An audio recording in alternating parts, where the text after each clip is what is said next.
Okay, welcome to Rain TV. Eto ha, manonood lang tayo dito sa Ang Probinsyano na teleserye nila. Hindi ko alam kung anong tawag diyan, no. Kasi nga lumabas kasi dito si Secretary, si DILG Secretary Abalos.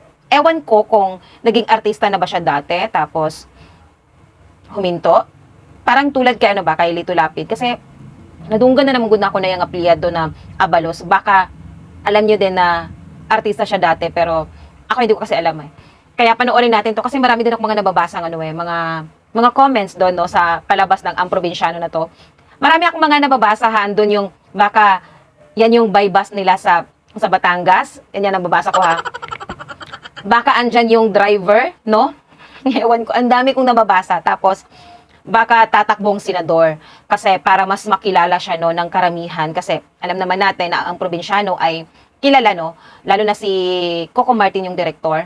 Alam ng mga taong bayan na nasikat yung ang probinsyano. So, kung sino yung mga nakikita nila doong lumalabas na mga artista. So, makikilala silang muli, di ba? So, eto, baka tatakbo siya ng ano ha, pagka senador, hindi natin alam, no? Para sa mga, ano din yan, eto din sabi niya, kaya pala nawawala yung ano, yung ginawa nila, no? Kasi nga, nandito siya sa ang probinsyano. Yun yung mga ano, nababasa ko mga comments. So, hindi natin papatagalin to. So, panoorin natin kung ano masasabi nyo. Let's watch this. Sa caption na lang tayo magbabasa ha kasi mahihirapan tayo kay YouTube nito. Makikita nyo dyan si...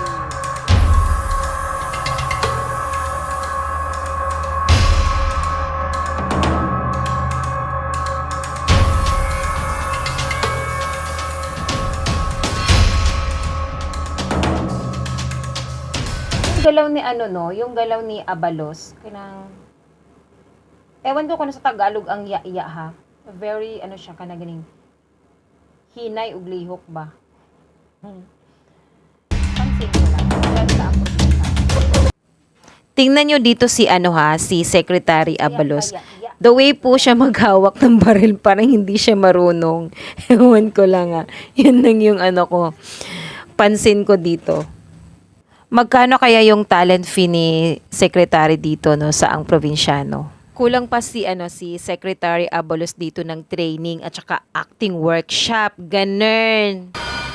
Para maging effective yung character niyo dyan sa ang probinsyano.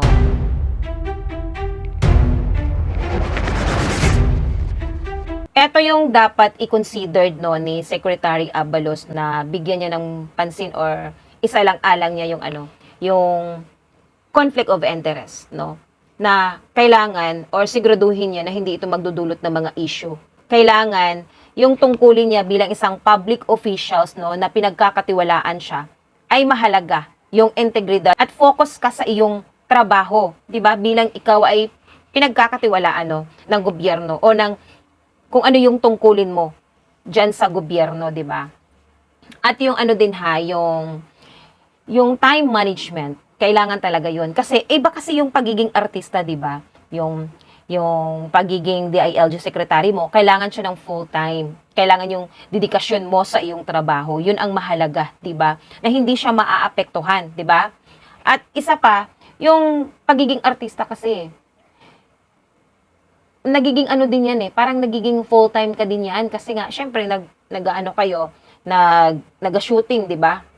Kayo dyan. Though 8 hours naman yung trabaho sa pagiging artista kasi nga yung bill nila kay Eddie Garcia parang na-approve na yata yun na 8 hours na lang yung work nila, hindi gaya dati na halos 24 hours, parang wala ka ng tulog kasi nga sa kakashoot dyan sa pelikula o sa teleserye ninyo. Ngayon, iba na kasi, di ba? Yung mahalaga talaga ay yung mabalanse mo yung pagiging secretary mo at saka yung pagiging artista mo. Walang problema yun kung kaya mo namang dalhin yung, halimbawa kung ikaw naman ay naging artista ka o sumaba ka sa pagiging artista, kung halimbawa nag-work ka sa government from 8 a.m. to 5 p.m. Baka nag-shoot din sila after na sa gabi na no, hindi natin alam. So siya lang naman na nakakaalam doon kasi para hindi din maapektuhan yung mga ano niya, trabaho niya doon sa pagiging secretary niya. Alam naman talaga siguro ni Secretary Abalos no. Yun lang yung mga Yun lang yung masasabi ko, yung time management niya, tsaka yung conflict of interest, di ba? Nakakaano lang, no, nakapagtataka lang. Kasi yung mga hindi pa masyadong sikat, no, sumasabak sila sa pagka-artista. Kasi parang yung pagiging artista mo, parang yun ang stepping stone nila para maging politiko sila, para mas makilala sila. So, pag meron silang pangalan doon at papasok sila or tatakbo sila, no, kung ano mang gusto nila sa gobyerno, ay iba kasi yung ugali ng Pilipino, parang kung sikat ka, kahit hindi ka man lang, wala ka masyadong alam, pero parang andun na sila kumakapit kasi nga sikat siya. Gusto namin siya, 'di ba? Kilala namin siya. Parang ganun. Kaya yung mga nagiging politiko din, gustong maging artista. Yung mga artista din, gusto maging politiko. Ano ba talaga? Yun lang ha, yun lang talaga yung masasabi ko. Kung kaya naman niya, gampanan yung pagiging public officials niya at saka pagiging artista niya, ihiwalay lang niya. So, magiging, hindi naman siguro magiging komplikado yun, no?